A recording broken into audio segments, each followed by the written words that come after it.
music of the Caribbean, blending the rhythms and instruments of African slaves and their Spanish conquerors. The Dominican Republic was changed forever by the arrival of Christopher Columbus in 1492.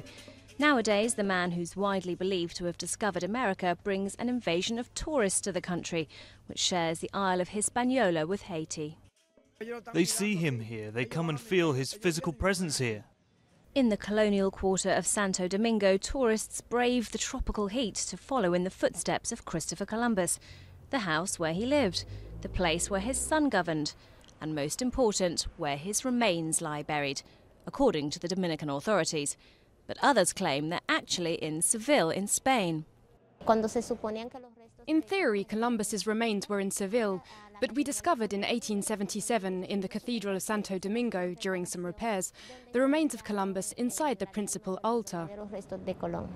Finding an urn with Christopher Columbus on the front was enough to convince Dominican historians that the bones found here belonged to the explorer.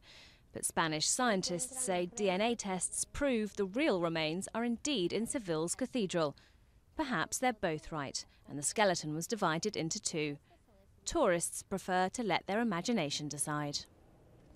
I always follow what my spirit tells me. I don't pay too much attention to the controversy. Whatever the answer, Columbus remains a divisive figure, either as the man who led the Spanish in bringing civilization to America, or as the merciless conqueror who wiped out the Dominican Republic's indigenous population.